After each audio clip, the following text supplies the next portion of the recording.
Olá, seja bem-vindo ao nosso canal Neolibertação. Eu me chamo Paulo Marcelo, sou voluntário aqui nesse projeto, estudante de História, tenho 23 anos, tá bom?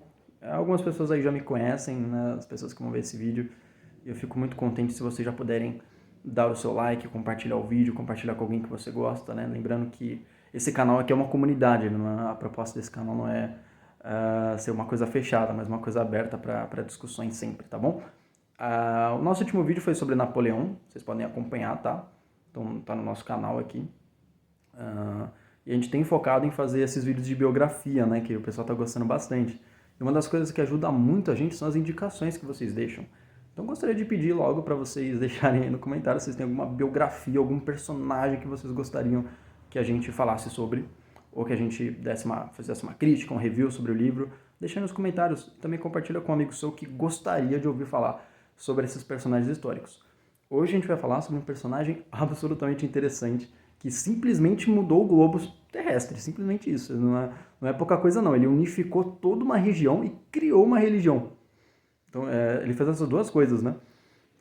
Nós estamos falando sobre Maomé. Então Muhammad é um personagem que poucas pessoas conhecem de verdade, né? Eu acho que, como a gente vai falar, a obra que inspirou esse pequeno vídeo que a gente está fazendo, ela diz isso. A gente, às vezes, quando pensa em Maomé, é guiado já por muitas imagens previamente concebidas. Então a gente tem que analisar um pouco melhor essa figura e é com esse propósito que a gente está trazendo aqui a análise, não só do personagem, mas como também de um livro muito interessante que nós vamos deixar como indicação aqui, tá bom? Então vamos falar de Muhammad, vamos falar de Maomé. Não é algo vago, não é algo que a gente vai falar sem base. Então, por base, a gente tomou um livro que vocês podem estar vendo ele bem aqui atrás de mim.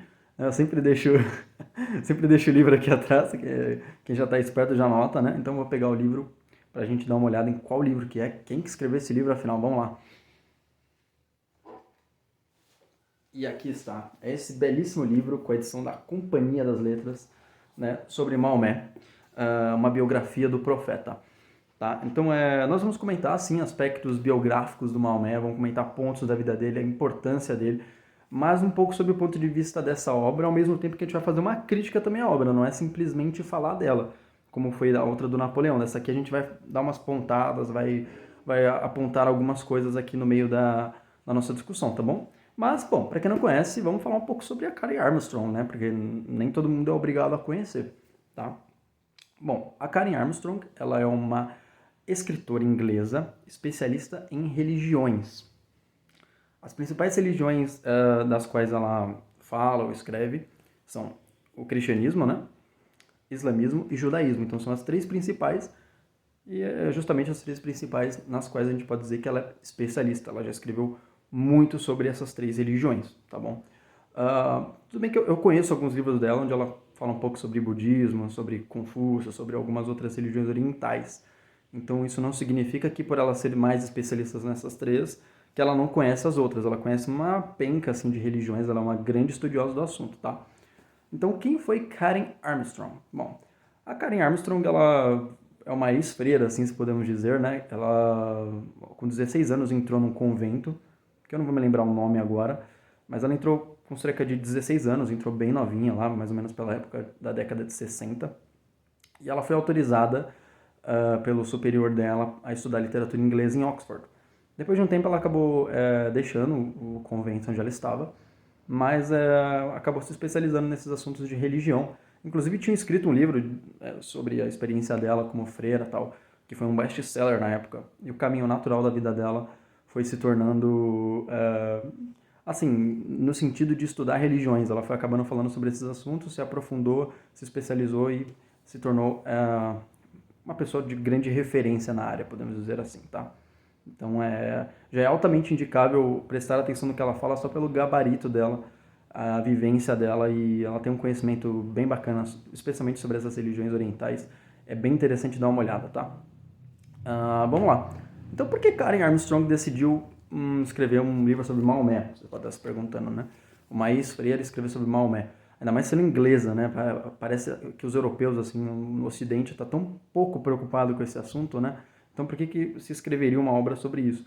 E ela fala logo na introdução do livro, né? Que foi devido a uma questão que aconteceu lá na Inglaterra, com o escritor Salman Rushdie. Não sei se estou falando direito, mas é basicamente o escritor que tem como obra principal os versículos satânicos, ou versos satânicos, que foi uma obra publicada ali mais ou menos pela década de 80, acho que final da década de 80, salvo engano, 1989 foi a publicação deste livro, e a publicação deste livro na Inglaterra gerou uma polêmica gigantesca, porque quando ele foi lançado, algumas pessoas da comunidade islâmica no mundo, especialmente no Irã, consideraram muito ofensivo, blasfemo, né? Talvez boa parte tenha considerado blasfemo, mas o Irã chegou ao ponto de dizer que ele deveria ser condenado à morte. Aliás, o condenou à morte, jurou de morte o Salman Rushdie, que é o autor desse livro Versículos Satânicos, né? Isso na época deu uma grande polêmica, assim, e sempre que surgem essas polêmicas, seja um ato terrorista, seja algo de violência, que são os extremistas de uma religião, seja ela qual for, há aquele debate sobre aquela religião, sobre qual a necessidade da religião, e especialmente aqui nós do Ocidente temos uma certa tendência a bater muito no Islã e tudo mais. Então a Karen Armstrong na época notou que muito do debate que tinha sido levantado devido à perseguição a esse autor estava sendo pautado por coisas que não eram verdadeiras, inclusive muitos aspectos biográficos do Maomé. Então ela pensou, poxa, eu tô vendo aqui na televisão todo dia o pessoal falar besteira sobre isso, eu tô vendo todo dia o pessoal dizendo coisas que de fato não tem a ver, eu estudei, não tem a ver. Então eu vou ir mais a fundo, eu vou dedicar os próximos anos para que eu possa trazer uma biografia bem feita para o Ocidente, para que as pessoas possam ler e ter uma boa introdução à vida de Maomé. Então a proposta do livro é essa, fazer uma introdução à vida de Maomé. Não é uma obra super, assim, 500 páginas, 600 páginas, na verdade, não sei se vocês estão vendo, é um livro fino até, ele tem 300 páginas só, é uma coisa que você consegue ler em uma semana facilmente, tá? Então, o que acontece? A ideia é que isso seja uma introdução, tá? E de fato funciona muito bem como um início para você entender Maomé. É um assunto que tem muita coisa escrita a respeito, muitas coisas que às vezes são invenção, às vezes são coisas da própria cultura islâmica. Então é interessante que ela faz, já desde o começo ela estabelece quais vão ser as fontes dela, ela pega muita coisa do Corão, ela pega historiadores ali árabes mesmo, entendeu? Então ela deixa isso tudo muito claro logo na introdução. Nesse ponto é uma obra absolutamente confiável no meu ponto de vista. Pois bem, continuando a minha análise aqui, o que acontece? Eu acho uma obra muito recomendável, vocês vão ver que eu vou recomendar, mas eu vou recomendar com algumas ressalvas, porque já falando do capítulo 1º desse livro aqui da Karen Armstrong, eu tenho umas pequenas críticas a fazer ao primeiro capítulo que eu não acho muito bom. A obra é excelente, mas o primeiro capítulo ele realmente dá uma vacilada, assim, do meu ponto de vista. Por quê? Basicamente o título do capítulo é Maomé, o Inimigo.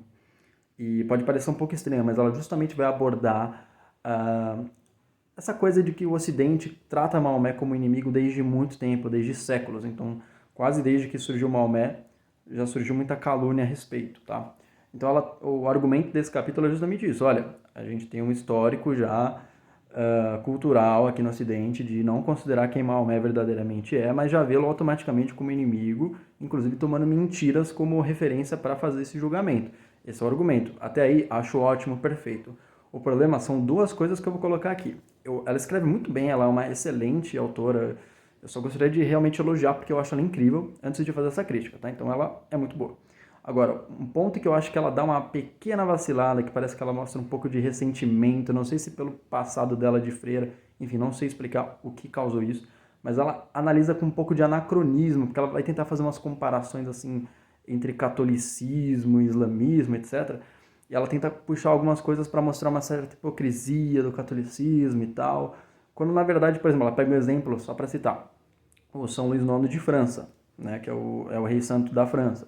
E ela fala que ele já basicamente tinha uma mentalidade igual do alemão de bigodinho lá, entendeu? Uma mentalidade antissemita que basicamente uma perseguição aos judeus lá e tudo mais. E bom, eu achei um pouco fora, porque a gente tem que entender que existe um contexto, existe uma cultura. É claro que naquela época, né, porque ela denuncia uma violência, assim, né? Claro que naquela época os procedimentos eram outros, né? Não é que nem hoje que a gente resolve as coisas mais na diplomacia. A gente não tem uma cultura da violência na nossa geopolítica, pelo menos não explicitamente, né?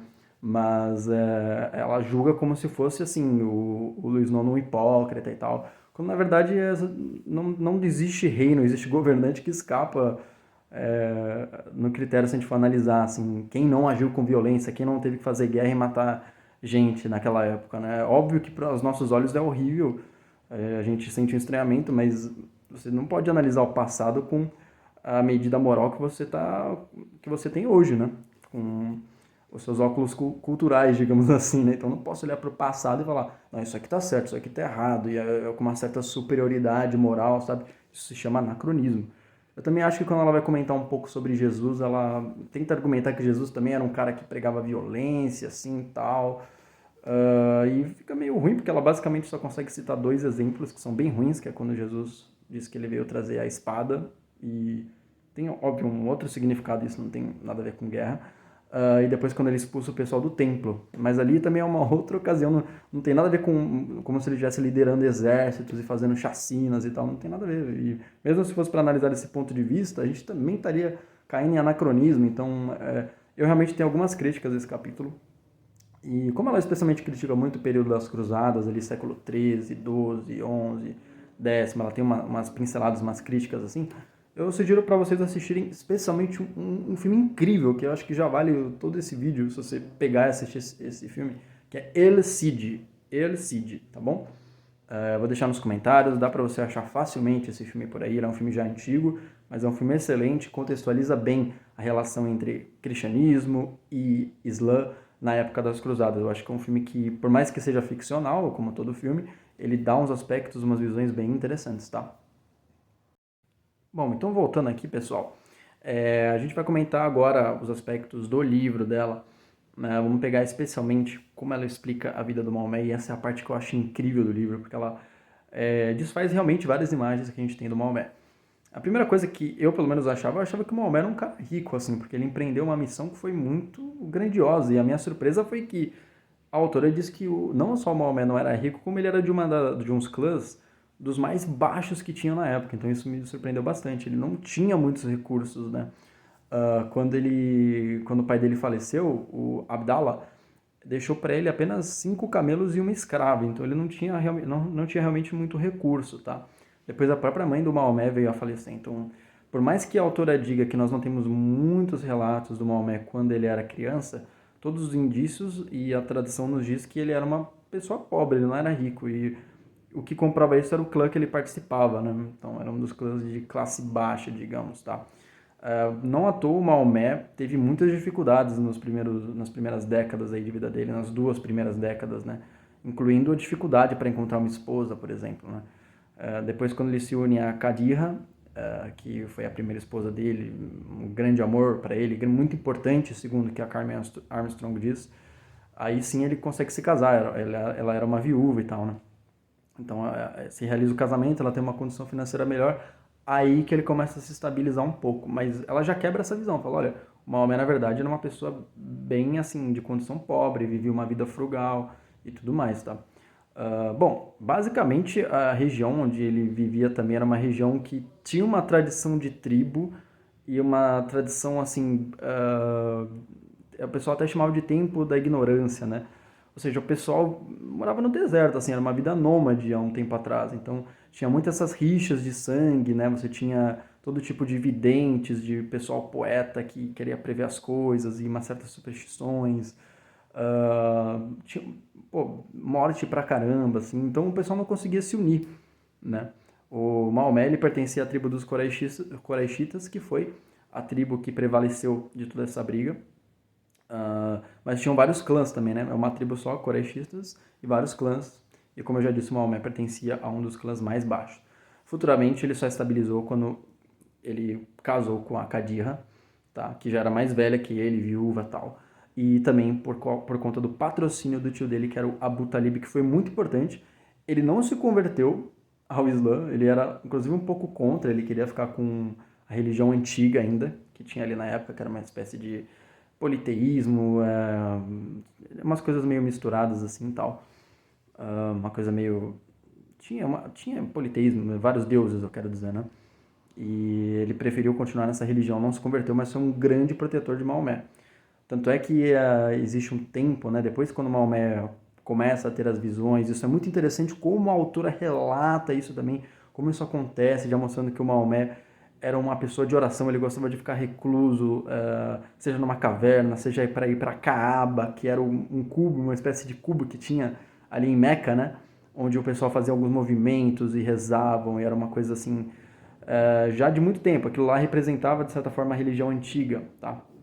Então ele era um cara de oração. Ele já tinha, não era uma pessoa, digamos assim, do mundão, podemos falar, né? Na verdade, ele estava bem alinhado com o lado mais espiritual dele. E foi numa dessas estadias numa caverna em que ele teve a visão, na verdade foi uma recitação que caiu para ele.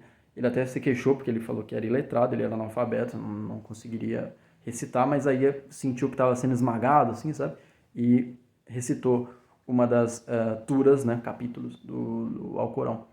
Tá? Então essa foi uma das primeiras. E ele se sentiu muito mal, ele quis se matar depois, porque ele se sentiu usado, assim, ele achou que ele ia virar um daqueles adivinhadores pelos quais ele tinha grande repulso, então ele falou, não quero isso pra mim, ele subiu pra cima do monte pra se jogar, e lá ele teria visto, né, o arcanjo Gabriel, que não importa pra onde ele olhava, assim, ele estava por todo canto, o arcanjo Gabriel, e aí ele entendeu que ele teria que ser um profeta. E aí começa a aventura dele, né? Eu acho legal que a autora realmente coloca a Khadija como uma mulher que foi muito importante. Então, por trás de todo homem tem uma grande mulher. De fato, teve a Khadija na vida do Maomé. Foi um grande consolo para ele, um grande reforço espiritual, uma pessoa que ajudou ele, porque ele foi muito perseguido, né? E o Abu Talib foi o grande financiador dele, o grande protetor. Tanto é que quando os dois morrem, basicamente no mesmo ano, o Maomé se vê em grande encrenca, né? Porque quando ele foi começar a pregar o islamismo, não foi bem recebido, né? Nenhum profeta é bem recebido na sua pátria, já dizia o ditado, né? Então, por mais que nos primeiros 2 anos após a primeira revelação ele ficou mais em silêncio, foi recrutando pessoas no silêncio, depois de 2 anos ele começou a falar contra a veneração que se tinha às filhas de Deus, né? As filhas de Alá, que seriam 13 divindades lá que eram meio que idolatradas pelo povo. E ele começou a pregar contra isso. Quando ele começou a pregar contra isso, teve perseguição para todo lado, ele teve que sair. E o islamismo só cresce mesmo quando ele sai de Meca, ou seja, da capital, onde tinha Kaaba, onde era o centro comercial da coisa, e ali ele tem que sair e vai para Yatrib, tá? Que é o que os islâmicos chamam de Égira, onde basicamente os islâmicos já convertidos estavam sendo tão perseguidos que eles precisaram dar uma espécie de fuga e fazer um juramento ali. E é na cidade de Yatrib, que futuramente veio a ser chamada de Medina, onde o islamismo cresceu e se propagou, etc. Né? Uma coisa que é interessante que a Karen Armstrong fala é que justamente a gente pensa no islamismo como uma religião do deserto, mas não é bem isso, na verdade, sabe? Porque Meca não era exatamente era um deserto, mas não deserto como a gente pensa. Então era um centro comercial na época e tudo mais, né? Ou seja, estava começando a se urbanizar de um jeito, né? E levantando alguns debates dentro daquela comunidade. Inclusive, o politeísmo já estava começando, aquela religião antiga já estava começando a não atender mais aos anseios da população, que é uma coisa que a Karen Armstrong fala no livro. Então, desse modo, o terreno já estava pronto para que Maomé chegasse com a sua mensagem. Ele foi rejeitado em Meca, mas depois, quando foi para Yatrib, a religião islâmica realmente cresceu mesmo lá em Medina. Foi essencial, ele ganhou todo o apoio que ele precisava, tá? E assim que foi, basicamente, esse é um resumo do que foi a vida de Maomé, os estágios que ele precisou seguir. Ele teve muito apoio, teve muitas conversões. Ele teve, por exemplo, 6 filhos, né? Teve 6 filhas com a sua esposa, e depois ele teve 2 filhos adotivos, um era um ex-escravo e o outro era o Ali. Um acho que era Zaid, o outro era Ali, que foi um personagem muito, absolutamente importante para o islamismo. Tanto é que você tem toda uma discussão depois em volta dele. Eu não vou trabalhar isso nesse vídeo porque eu não sou tão versado nessa parte posterior assim, desse assunto, então não vou opinar a respeito. Mas basicamente ele foi uma figura muito importante. Pessoal, uma outra coisa muito interessante também, que é um outro aspecto que a autora trabalha genialmente, é explicar pra gente o que é o Corão, qual que é a importância dele. O que eu achei muito legal é porque a gente tem na nossa cabeça basicamente que um escrito a gente precisa ler, entender o conteúdo que está ali, retirar informações. E ela argumenta que o Corão não funciona desse modo. Existe uma sonoridade. Do jeito que o Corão foi revelado, ele foi revelado diretamente por Deus. Os islâmicos acreditam nisso. Foi recitado, foi recebido ali goela abaixo para o Maomé, entendeu? E ele recitou aquilo de uma vez. Ele foi o instrumento daquela recitação, mas seria uma palavra de Deus mesmo, né? Então, e foi recitado em árabe, ou seja, na língua árabe. Então, quando se lê o Alcorão no original, a sonoridade é como se você estivesse ouvindo a própria voz de Deus, etc, né? Então, o Corão para os islâmicos, ele tem uma significação não de leitura individual e solitária, mas especialmente de recitação no culto deles, né? Que eu não sei bem como funciona, mas basicamente a recitação é feita em voz alta e o som parece ser belíssimo. Então tem toda uma sonoridade envolvida, né? Eu vou ler um trecho aqui da autora, quando ela fala do Corão, para a gente entender melhor. Isso aqui está na página 59 dessa edição, tá bom? Vamos lá. O Corão não desceu dos céus de uma vez só, como a Torá ou a lei, que, segundo o relato bíblico, foi revelada a Moisés durante o encontro no Monte Sinai. O Corão veio a Maomé, linha por linha, versículo por versículo, capítulo por capítulo. Algumas vezes a mensagem trata de uma situação específica em Meca ou Medina. No Corão, Deus parece responder aos críticos de Maomé. Ele explica à comunidade muçulmana o significado verdadeiro de uma batalha ou de um conflito interno. Cada nova mensagem revelada a Maomé era recitada em voz alta e os muçulmanos a memorizavam, e os que sabiam escrever a escreviam. Os árabes acharam um Corão espantoso. Isso aqui é muito interessante, ó. Ele não se assemelhava a nenhum tipo de literatura que tivessem visto antes. Alguns, como veremos, converteram-se instantaneamente, acreditando que só a inspiração divina era capaz de responder por aquela linguagem extraordinária. Então eles se encantavam pela linguagem, né? Pelos ensinamentos também, obviamente, mas a linguagem. Então você tem muitos casos aqui descritos no livro de pessoas que se convertiam só de escutar a recitação do Corão. Então existe esse aspecto da sonoridade e tudo mais, um certo envolvimento. A própria leitura do Corão representa a presença de Deus para os islâmicos, né? Isso é um outro aspecto que ela traz aqui que é muito interessante. Outro aspecto que eu desconhecia, mas achei também muito legal, é o conceito de ortopraxia, ou seja, diferente da ortodoxia que a gente está mais acostumado com ela, né? Porque a ortodoxia ela tem a ver com ideias, conceitos, é todo mundo concordar com as mesmas ideias e tal, né?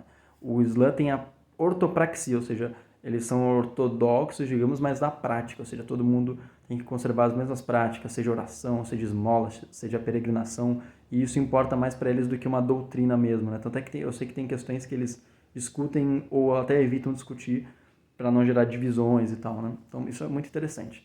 Bom, eu trouxe aqui alguns aspectos, algumas análises do livro. A impressão que eu fiquei é que o Maomé é uma figura que a gente realmente tem que descobrir mais e mais, tá? Ele é bem interessante até. Não à toa, ele criou uma religião, criou um império, tem um talento poético gigantesco, pelo que a gente vê aqui. É unânime reconhecer que ele era um excelente escritor. E para os islâmicos que acreditam que aquilo era a linguagem de Deus, não pode ser menos que isso, é claro. Então, eles não vão reconhecer que ele é menos que isso. Para eles, ele é o grande profeta. E ele deu... A impressão que eu fiquei realmente foi essa, que ele deu para o pessoal que estava numa lógica ainda tribal, aquela lógica de combate, de vendetta, de rixa de sangue, um se matando, e aquela divisão e tal. Ele deu uma resposta, ele propôs o monoteísmo, ele propôs valores civilizados, ele propôs valores nobres de generosidade, esmola, jejum, de viver uma vida sóbria, preces, hábitos muito bons, e isso foi muito interessante. O pessoal abraçou, ele propôs um novo modo de vida, uma experiência de ordem, né? E o pessoal acabou abraçando. O Maomé ele já tinha algumas concepções do judaísmo, porque tinham muitos judeus ali na época. Existiam os Hanifes também, que era uma espécie de pessoal que estava buscando a religião de Abraão, tá? Algumas coisas ele pegou também daquele politeísmo, alguns hábitos de oração que ele tinha lá na Caaba. Então dá para ver que ele teve várias influências, mas a revelação dele, que é o Corão, tudo isso ajudou ele a montar esse esquema, que foi para os árabes foi incrível. Eles ganharam um livro que eles não tinham, os cristãos tinham, os judeus tinham, os árabes não, então eles tiveram um livro na sua língua, tiveram um Deus para adorar, algo para unificar e especialmente valores nobres, né?